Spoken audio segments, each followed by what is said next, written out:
여러분은 너무 기뻐서 잠이 안 오는 그런 경험이 있으십니까? 어렸을 때는 그런 경험들이 종종 있죠. 소풍 전날 설레어서 잠을 이룰 수 없는 그런 경험이 있습니다. 너무 기쁘면 안 먹어도 배부르는 그런 경험도 있죠. 자녀가 원하는 대학에 들어갔다. 안 먹어도 배부르는 그런 일이죠.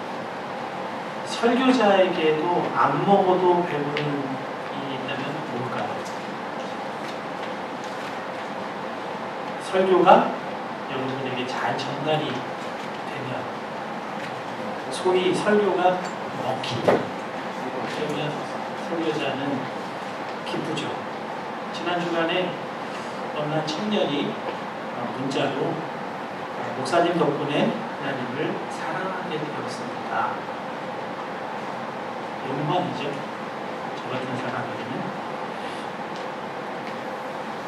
지난주 설교에 관해서 주중에 연락을 해보시는 분들이 있었어요. 설교 경험을 하고 싶으셔서. 그리고 지난주 설교 기억하십니까?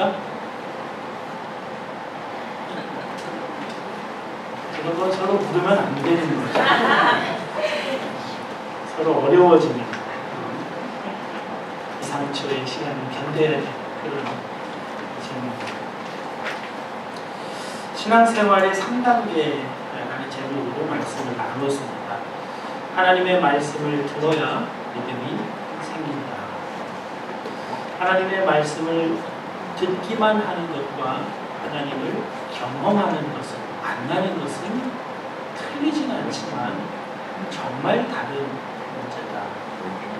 그리고 하나님을 만나는 이 강렬한 경험은 시간이 지나면 퇴색되고 희석되기 때문에 날마다 하나님 안에 거하기를 힘써야 한다.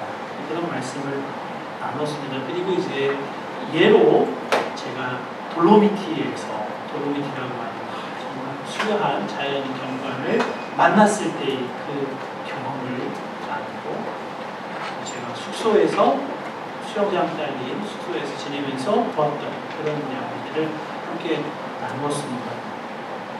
이 설교가 먹힌 거예요.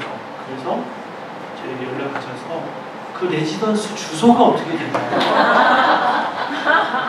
어딜 가서 봤길래 그렇게 돌로미티가 멋있냐고 그렇게 이제 연락을 주셨어요. 그래서 기쁜 마음으로 잘 들으셨구나 설교를 기쁜 마음으로 친절하게 알려드렸는데 2% 부족한 그런 여러분에게는 안 먹어도 배부른 그런 경험이 어디에서 오십니까? 이것도 지난 주중에 있었던 일인데, 자녀가 대학에 합격했다는 소식을 전화로 저에게 연락을 해주신 그 목소리에 기쁨, 그 힘차고 희망찬 그런 목소리 들을 때 굉장히 저도 같이 이렇게 기쁘고 그 기쁨이 다 전해지더라고요. 정말 기쁘죠. 저도 외대 독일어과에 합격해서 그 합격 소식을 들었을 때 며칠은 안 먹어도 되겠다 그런 마음이 있었습니다. 예수님도 안 먹어도 배부른 그런 기쁨이 있으셨다는 거예요. 사마리아 여인 때문이었습니다. 사마리아 여인의 구원 때문에 예수님은 안 먹어도 괜찮은 마음이 있었습니다. 그냥 유대인 남자인 줄 알았는데 그분이 그리스도 메시아였습니다. 자기의 인생에 눈이 열렸어요. 하나님 아버지가 나를 얼마나 사랑하시는지, 그리고 다른 누구가 아니라 나의 예배를 얼마나 받기를 원하시고 기뻐하시는지, 마음을 다하고 진리 가운데 예배하는, 사랑하는 딸의 예배를 하나님이 얼마나 받기를 원하시는지에 대해서 깨닫게 되었을 때 사마리아 여인이 너무나 놀랍게 회복되었습니다. 물길로 온 여인입니다. 그런데 그 물동이를 놔두고 마을로 달려갑니다. 마을 사람들 만나는 게 꺼려져서, 만나서 자기에 대해서 한마디 하는 걸 견딜 수가 없어서 뙤약볕 속에 물을 길러 나갔던 여인이 자기에 대해서 말하는 그 마을 사람들에게로 가서 내가 만난 그리스도를 전합니다. 놀라운 구원의 회복이죠. 그런즉 그리스도 안에 있으면 새로운 피조물이라. 이전 것은 지나갔으니 보라 새 것이 되었도다. 지난 한 주간에 우리 고린도후서를 묵상하는데 이 말씀이 그 본문 가운데 들어있었습니다. 놀라우신 하나님의 지혜로 귀신도 모르게 우리를 구원하시는 그 하나님의 탁월한 지혜, 그것을 경험하고 그것을 온전히 믿고 사도 바울에게서 터져나온 탄성이 보라 새 것이 되었도다. 탄성, 이거는 설명문이 아닙니다. 진술문이 아닙니다. 이건 탄성이고 찬탄의 고백입니다. 그 놀라운 마음, 그 마음으로 마을 사람들에게 여인이 달려갑니다.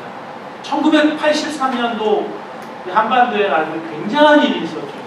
이산가족 찾기를 했는데 방송이 됐을 때 몇십 년 만에 어머니를 만나고 몇십 년 만에 죽은 줄 알았던 동생을 만나고 누나를 만나고 얼싸안고 우는 그 모습, 그 기쁨의 그 눈물, 우리에게 공감을 강요할 필요가 없어요. 무슨 음악을 깔아줄 필요도 없습니다. 그냥 그걸 보면 같이 그냥 눈물이 흐르는 그런 기쁨이 전해졌습니다. 아버지를 찾은 여인의 기쁨, 그 기쁨이 사마리아 여인의 기쁨입니다. 그 여인의 기뻐하는 모습을 바라보는 예수님이 너무나 기뻐서, 너무나 기쁨이 가득 차서 안 먹어도 배부른 그런 마음인 겁니다. 그래서 제자들에게 말씀을 하시는 거죠. 예수께서 이르시되 나의 양식은 나를 보내신 이의 뜻을 행하며 그의 일을 온전히 이루는 이것이니라. 잃어버린 자녀를 찾으시는 그 하나님의 기쁨을 같이 경험하고 있는 예수님, 그 기쁨이 너무나 좋아서 예수님 피곤하셨어요. 행로에 고나여서 우물가에 앉아서 목이 말라서 앉아 계셨습니다. 제자들은 먹을 걸 사러 갔습니다. 그런데 이 여인의 회복이 예수님에게는 아무런 목마름도 아무런 배고픔도 느끼지 못하게 하는 기쁨이었더니,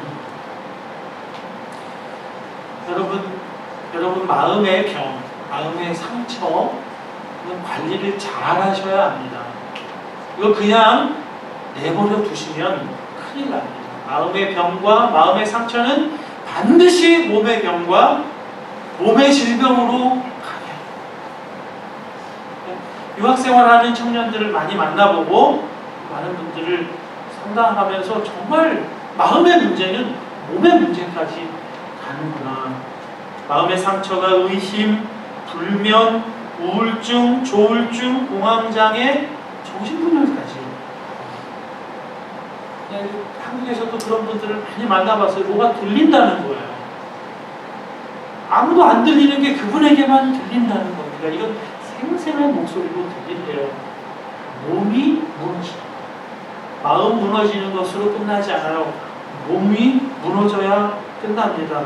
도둑이 오는 것은 도둑질하고 죽이고 멸망시키려는 것 뿐이라고 말씀하셨습니다.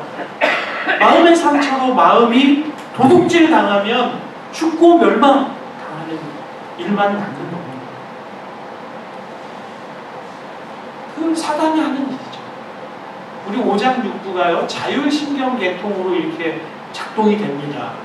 심장 뛰는 거, 허파 움직이는 거 우리 마음대로 못해요. 계속 자율신경계통으로 움직입니다. 그런데 한 가지 우리가 조절할 수 있는 게 하나가 있습니다. 그건 위장입니다. 많이 먹고 적게 먹는 걸로. 이 위장은 우리가 움직임을 조절을 할 수가 있어요. 쉬게도 할 수 있고 심하게 일하게도 할 수 있습니다. 여러분, 상처 당하는 일은 수시로 있어요. 말에 의해서, 다른 사람 표정에 의해서 상처기가 나는 일들이 있습니다. 그런데 이걸 마음에 품는 일은 내가 하는 거예요. 내가 마음에 품지 않아야 합니다. 그런데 상처받은 걸 품어야 이게 속는 겁니다. 속으면 죽이고 멸망시키는 사단의 그 괴략에 들어가는 겁니다. 그러나 도둑이 오는 것은 죽이고 도둑질하고 죽이고 멸망시키려는 것 뿐이지만 내가 온 것은 양으로 생명을 얻게 하고 더 풍성히 얻게 하려는 것이다. 주님이 오신 목적이 여기 있다는 겁니다. 양으로 생명을 얻고 더 풍성히 얻게 하려는 이것이 주님이 이 땅에 오신 목적이라고 주님 스스로 밝히고 계십니다. 사마리아 여인을 통해서 주님은 이 목적을 이루시는 것이 너무나 기뻤습니다. 동일하게 여기 예배에 나와 있는 여러분 한 분 한 분들이 하나님과의 관계가 회복되는 것은 주님에게는 먹지 않아도 배부른 기쁨입니다. 여러분이 하나님과 화목하고 친밀하고 잃어버린 아버지를 찾을 것 같은 그 기쁨으로 살아가는 것이 주님이 이 땅에 오신 목적이에요. 여러분이 속고 죽이고 멸망당하는 그런 일을 주님은 원하지 않으세요. 여러분의 마음을 속이는 그 사단의 생각 잘 분별하십시오. 그걸 품지 마십시오. 여러분이 하나님을 사랑하는 마음으로 성경을 펼치면 하나님이 기뻐하십니다. 얼마나 기뻐하십니다. 여러분이 하나님을 사랑하는 마음으로 하나님을 여러분 마음에 계시게 하려고 기도의 자리를 찾고 앉으면 주님에게는 먹지 않아도 배부르고 그건 기쁨입니다. 사랑하는 성도 여러분, 주님을 기쁘시게 하는 여러분 다 되시길 주님의 이름으로 축복합니다. 예수님이 안 먹어도 배부르신 보다 근본적이고 포괄적인 이유가 있습니다. 완전한 순종의 기쁨입니다. 같은 말씀입니다. 나의 양식은 나를 보내신 이의 뜻을 행하며 그의 일을 온전히 이루는 이것입니다. 하나님 아버지의 뜻에 순종하는 겁니다.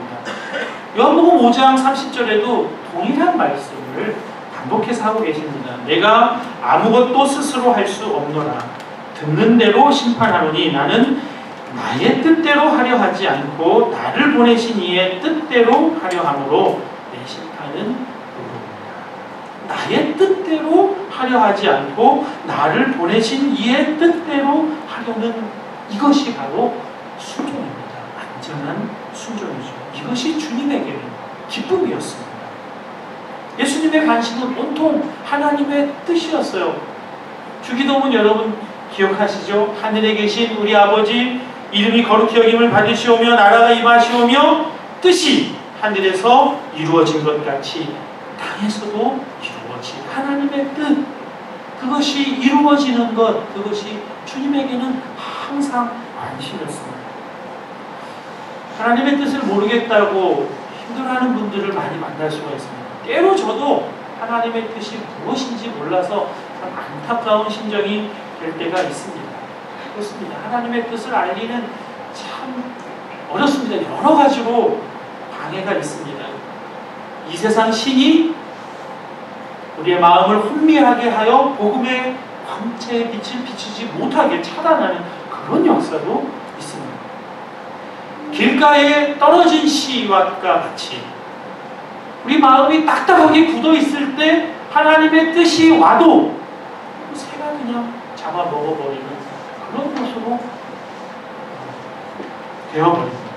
마음을 굳게 하면 하나님의 뜻을 이해할 수가 없게 되기도 합니다. 그러나 여러분 그런 것들도 있지만 성경에는 하나님의 뜻이 분명하게 나와 있는 많은 말씀들이 있습니다. 왜 하나님의 뜻을 모른다고 합니다. 하나님의 뜻은 성경 안에 많이 들어가 있습니다. 서로 사랑하라. 내가 너희를 사랑하는 것 같이 너희도 서로 사랑하라. 새 계명을 이루노니 너희도 사랑하라.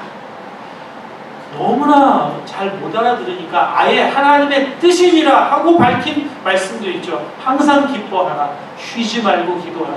범사에 감사하라. 이는 그리스도 예수 안에서 너희를 향하신 하나님의 뜻이니라. 항상 기뻐하라.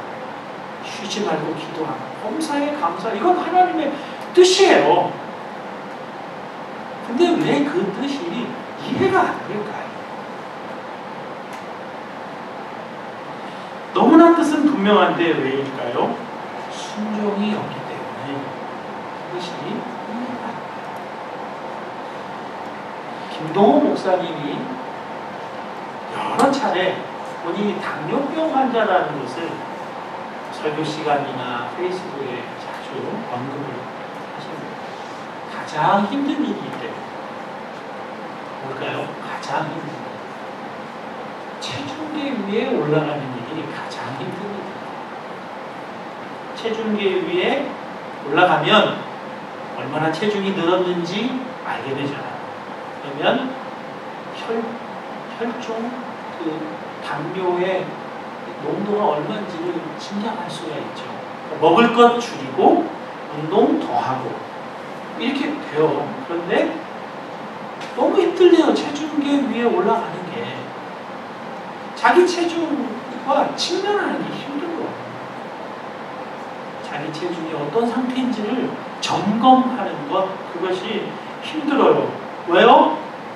그냥 지금처럼 먹고 지금처럼 적당히 운동하고 살고 싶은 게 몸에 있는 거죠. 그러니까 체중계 위에 올라가는 게 힘들어요. 2011년 5월 23일은 저희 가정에는 아주 역사적인 날입니다. 저희 가정에는 참 잊지 못할 날입니다. 제가 목사이지만 말씀 묵상과 기도로 하루를 열고 말씀 묵상한 것과 기도로 하루를 닫는 일이 거의 이루어지질 않았습니다. 참 부끄럽게도 그렇게 오랫동안 전도사, 부목사로 살아왔습니다. 혼자서는 도무지 하기 어려운 이 일을 하나님께서 제 마음에 가족들의 도움을 받아서 이 일을 하라 그랬어요. 그래서 가족들에게 도움을 청해서 가족들과 함께 가족 모임이라는 것을 이날 시작했습니다. 이때 같이 말씀 나누고 하루 있었던 일 나누고 기도 제목 나누고 옆 사람에게 기도해주고 우리 가족의 공통 기도 제목을 같이 모아서 기도하는 그 기쁨, 그 재미는 너무나 큽니다. 기도 응답에 놀라운 경험들을 많이 가졌습니다. 지난 8월에 영과 진리로 예배하라 라는 제목으로 3번의 설교를 한 끝에 사무엘 하 말씀을 묵상하는데 다윗이 그 인생 말년에 하나님께 크게 징계를 당하는 일을 겪습니다. 인구조사를 했다는 것 때문에 하나님이 아주 크게 책망을 하세요. 다윗이 하나님 앞에 회개하고 엎드려 구합니다. 그랬더니 하나님이 뭘 원하시냐면 예배드리라는 겁니다. 화목제물로 번제로 예배드리라는 겁니다. 그 말씀 묵상하면서 하나님은 정말 예배를 기도하시는구나. 그러니까 우리 가족 모임을 가정 예배로 바꿔야 되겠다. 이렇게 이제 마음에 정하고 봉헌을 합니다. 찬송가도 부릅니다. 다음날 말씀 묵상 본문을 같이 읽고 또 하루 있었던 이야기 나누고 기도 제목 나누고 기도하는 일로 가정 예배를 드립니다. 여러분 그 짧은 3분 4분에 가족과 함께 찬송가 한 장 부르는 게 얼마나 기쁜지 마음을 얼마나 만져주는지 하나님에게 열립니다. 얼마 안 되는 유로지만 그걸 봉헌으로 드리고 이걸 잘 모았다가 필요한 사람에게 전해줄 것을 이렇게 기대하니까 마음이 뿌듯해요. 5년 넘게 이 일을 해왔습니다. 그런데요, 저는 아직도 그 가정 예배 정직하게 말하면 하기가 싫어요. 가족이 함께 모여서 그 시간 갖는 게 싫어요. 귀찮아요. 왜요? 그때까지 내가 하던 책 계속 읽고 싶은 거예요. 그때까지 내가 보던 거 계속 보고 싶은 거예요. 그거 덮고 정리하고 끊고 가는 거잖아요. 그게 싫은 하나님 내 마음에 계시면 기뻐요. 그런데 계시면 더 이상 내 마음대로 못 살잖아요. 내 시간 계획대로 못 살잖아요. 그게 싫은 거예요. 그렇게 오래 몇 년 동안 놀라운 기도의 응답을 받고도 여러분, 순종은 익숙해지는 게 아닙니다. 순종은 익숙해지지 않습니다. 교회 생활, 신앙 생활 아무리 오래 해도 익숙해지지 않는 게 순종입니다. 여러분, 누가 노력해서 죄를 짓습니까? 어느 누구도 노력해서 죄 짓는 사람 없어요. 그냥 하는 일이 죄죠. 누구도 노력해서 불순종하는 사람 없습니다. 그냥 살면 불순종의 삶입니다. 순종은 그러나 노력하지 않으면 안 됩니다. 순종은 본성적으로 싫어요. 이게 우리예요. 우리 자신이 그런 존재라는 것을 알아야 합니다.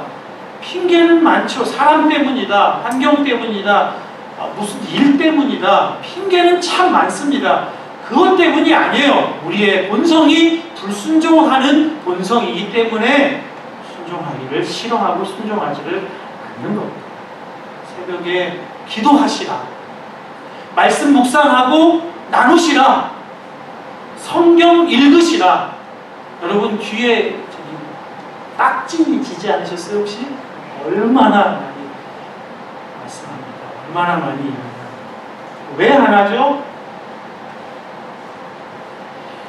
하나님 말씀 앞에 자기 자신을 세우는 일, 자기를 점검하는 일, 그 체중계 위에 올라가는 일이 살 길인 줄 알면서도 왜 안 하죠? 본성이 불순종이기 때문에 그렇습니다. 불순종의 본성이 강하게 역사하기 때문에 그렇습니다. 이걸 여러분이 아셔야 돼요. 왜 불순종하지? 그런 사람이에요. 사람 때문도 환경 때문도 다음 달 10일부터 14일까지 비엔나에 한 번 더 갑니다. 그래서 바나바 영성훈련 2차 세미나에 참석을 합니다. 그 강사님이신 이강천 목사님을 우리 교회에 초청했어요. 그 세미나 끝나고 그 다음 주간에 금요일, 토요일, 주일 여러분에게도 너무나 귀한 말씀을 전하시기 위해서 목사님이 오실 겁니다. 지난 4월에 1차 세미나에 갔을 때 받은 은혜가 너무 컸습니다. 2차에 가도 뭐 또 새로운 게 있을까 싶을 만큼 그렇게 강렬을 했습니다. 그러나 문제는 새로운 것을 아는 게 아닙니다. 알고 있는 걸 순종하는 그거죠. 지난 세미나에서도 이강천 목사님은 세미나 내내 강조하신 것이 번제로 드리라는 거예요. 번제. 새벽 예배를 번제로 드리라. 아침 서재 지키기를 번제로 드리라. 서재 지키기는 이 목사들에게 해당하는 거예요. 말씀 묵상하고 말씀 연구하고 아침에 가지라. 말씀 묵상하고 나누라. 번제로 드리라. 저녁 기도 해라. 그걸 번제로 드리라. 여러분 그 강의에 참여하신 분들은 다 목사님, 선교사님입니다. 하나님께 자기 자신을 바쳤다고 하는 분들이 다 와서 그 강의를 들어요. 그러면서 가슴을 칩니다. 그 말씀이 은혜가 돼요. 왜요? 여전히 불순종의 역사가 하나님께 다 바쳤다고 하는 목사님, 선교사님들에게도 여전히 역사하니까, 그러니까 번제로 드리라는 거예요. 번제가 뭐죠? 하나님께 통째로 불살라서 올려드리는 게 번제입니다. 그렇게 안 하면 그 번제로 드리를 내가 죽었다고 그렇게 하나님께 올려드리질 않으면 순종의 역사는 없기 때문에 번제로 드리라는 겁니다. 내가 그리스도와 함께 십자가에 못 박혔나니 그런즉 이제는 내가 사는 것이 아니요 오직 내 안에 그리스도께서 사시는 것이라. 이게 번제죠. 내가 죽고 예수가 사시는, 내가 번제로 드려져야 내 안에 오시는 생명이신 예수님이 내 안에서 살아서 역사하시는 그 역사가 나타나니까 번제로 드리라는 거예요. 그리고 바울도 순종하는 게 힘들었어요. 몸을 칠하고까지 하면서 권고하지 않습니까? 고린도전서 9장 27절입니다. 내가 내 몸을 쳐서 복종하게 함은 내가 남에게 전파한 후에 자신이 도리어 버림을 당할까 두려워함이라. 남에게 전파하는 건 쉬워요. 할 수 있어요. 아는 걸 전하니까. 그러나 전파한 뒤에 내가 전파한 그 말씀에 순종하는 일은, 그래서 육신을 쳐서라도 복종시키라. 그러면 거짓말쟁이가 됩니다. 내가 전한 그 말씀에 의해 내가 도리어 심판당하니까 쳐서라도 복종하라. 그만큼 불순종의 문제가 많아. 여러분, 순종 안 했다고 제가 지금 책망하는 그런 말씀을 드리는 게 아닙니다. 우리가 어떤 사람인지를 우리가 정말 자주 잊어요. 그래서 말씀드립니다. 순종은 어렵습니다. 그래서 우리 주님이 십자가에서 죽으시고, 죽음이 아니면 해결되지 않는 것이기 때문에 그렇습니다. 십자가에서 나의 옛 자아, 옛 본성이 못 박혀 처리되지 않으면 안 되니까요. 산상수훈 얼마나 탁월한 말씀입니까? 얼마나 유려한 말씀입니까? 팔복의 삶 얼마나 위대한 삶입니까? 가르쳤으면 됐죠. 왜 죽으세요? 가르쳐서 배워서 되는 게 아니라 생명이 바뀌어야 산상수훈의 삶이 사라지고 팔복의 삶이 나의 삶이 되니까. 예수님이 죽으실 때 우리의 불순종의 자아도 다 십자가에서 처리하시기 위해 십자가에서 죽으신 게 아닙니다. 십자가에서 주님은 완전한 순종을 이루셨습니다. 그 주님을, 그 예수님을 매일 만나요. 성경이 그분을 증언하고 있으니까 매일 성경을 열고 그분을 만나요. 그분이 주시는 마음을 우리가 품어야 합니다. 세상이 나에게서 하는 말, 나에게 준 상처, 그걸 품을 게 아니라 주님이 어떤 분이신지, 나를 향하여 가지신 주님의 생각이 무엇인지 그걸 품어야 합니다. 그때 우리도 순종의 체질을 강화되어 가는 겁니다. 여러분, 주님께 순종이 기쁨이었어요. 왜요? 원래 안 된다고 하는 것이 이루어집니다. 아담과 하와가 하나님께 불순종하여서 타락해서 하나님의 그 풍성하신 복과 생명의 그늘에서 벗어났습니다. 그래서 이제는 진노와 저주 가운데 살 수밖에 없게 되었습니다. 불순종 때문이었습니다.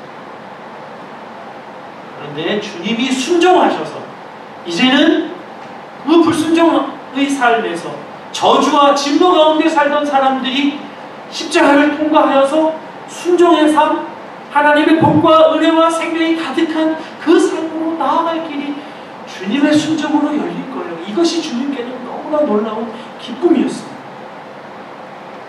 고린도후서 5장 15절입니다. 그가 모든 사람을 대신하여 죽으심은 살아있는 자들로 하여금 다시는 그들 자신을 위하여 살지 않고 오직 그들을 대신하여 죽었다가 다시 살아나신 이를 위하여 살게 하려 함이라. 한 사람이 죽었는데 모든 사람이 살아요. 로마서 5장 19절입니다. 한 사람이 순종하지 아니함으로 아담입니다. 많은 사람이 죄인 된 것과 같이 한 사람이 순종하심으로 예수님이십니다. 많은 사람이 의인이 되리라. 놀라운 일이 십자가에서 일어난 겁니다. 이것이 먹지 않아도 배부른 주님의 기쁨입니다. 순종으로, 주님의 순종으로 수많은 영혼들이 그 순종의 길이 열릴 거예요. 하나님의 본래 창조 계획, 에덴 동산에서 이루려고 했던 그 창조 계획이 예수님 십자가로 인해서 회복이 됩니다. 이것이 주님께는 기쁨이에요. 사랑하는 여러분, 하나님의 뜻을 알고 순종하는 삶에 놀라운 기쁨이 있습니다. 그 기쁨을 위해 여러분이 반드시 하셔야 할 일이 있습니다. 성경을 읽으십시오. 여러분, 성경을 읽는 것은 내가 교회 다니는 사람인데 성경 지식은 좀 가지고 있어야지. 성경을 읽는 성경이 증언하시는 예수님을 만나기 위해서 창세기부터 요한계시록까지 전체로 읽으셔야 풍성한 주님을 그 안에서 만나게 됩니다. 성경 여러분 읽으십시오. 기도하셔야 합니다. 기도로 여러분 마음에 주님이 계시다. 주님이 역사하시고 20세의 타드 허스턴이라고 하는 미국의 수상스키 선수를 꿈꾸는 청년이 있었습니다. 그가 수상스키 경주를 마치고 스키 로프를 이렇게 정리하고 끌다가 배 밑에 빨려 들어갔습니다. 프로펠러의 그 기어에 다리가 걸려서 두 다리를 잃을 수밖에 없었습니다. 결국 그 두 다리를 절단하고 의족을 움직여서 살아갑니다. 그리스도인이었어요. 하나님 도대체 왜 이러시냐? 하나님은 이해할 수가 없어요. 하나님의 뜻이 무엇인지 정말 이해할 수 없었습니다. 이러한 절망 속에서도 그 청년은 성경을 매일 읽었어요. 성경 읽는 일은 매일 있어요. 창세기부터 출애굽기, 레위기, 민수기, 신명기 지나서 하박국이 이르러서 하박국의 말씀을 읽다가 하나님께 질문이 터져 나왔습니다. 하나님, 저의 남아있는 포기할 수 없는 이 인생, 나의 가능성, 나의 삶은 어떤 모습이 되어야 합니까? 하나님, 질문하듯이 기도했습니다. 그 기도에 하나님 응답하셔서 마음에 심리학 공부를 주셨습니다. 심리학 공부를 열심히 해서 남부 캘리포니아 재활병원 의학센터에 상담원으로 취직을 합니다. 자기처럼 다리 없는 사람, 팔을 잃은 사람들 어떤 회복의 과정을 가야 하는지를 상담해주고 도와주는 그런 일을 하게 되었습니다. 그러다가 어느 날 기도하다가 잠에 들었습니다. 꿈에 하나님이 자꾸만 산에 올라가라고 그렇게 하시는 겁니다. 미국의 각 주마다 모이면서 그 산들을 보여주시는 거예요. 꿈속에서는 하나님께 하나님 올라가라면 올라가야죠. 꿈에서는 그렇게 했어요. 그런데 현실적으로는 의족을 가지고. 근데 그 희한한 꿈을 몇 번이고 반복해서 꾸게 하시는 거예요. 그러다가 어느 날 그 꿈에서 깨어나면서 웃으면서 결심합니다. 하나님, 참 하나님 재밌는 분이시네요. 저에게 정말 이 불편한 의족을 가지고 미국의 50개 주, 그 가장 높은 산들을 다 올라가라고 하시는 겁니까? 좋습니다. 해보겠습니다. 순종했습니다.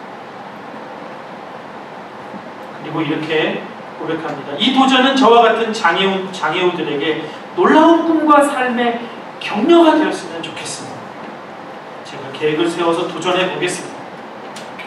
미국 50개 주의 최고봉을 의적으로 정복하는 서킷 아메리카라고 하는 프로젝트를 만들었습니다.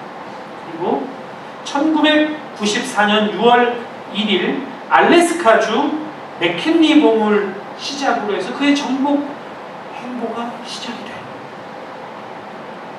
여러 차례 죽은 고개를 아슬아슬하게 넘깁니다. 기자들이 이해할 수가 없어요. 아니, 그 의적으로 왜 그런 위험한 일을 합니까? 그가 대답합니다. 전능하신 하나님을 믿습니다. 그 하나님께서 나에게 주신 가능성에 대해 도전하기를 원합니다. 그리고 이 도전이 내가 사랑하는 많은 장애우들에게 꿈과 희망이 되기를 소원합니다. 66일째 그 프로젝트를 시작한 지 66일째 1994년 8월 7일 오전 11시 57분에 50번째 주 50번째 산인 하와이의 마흐나키아 정상에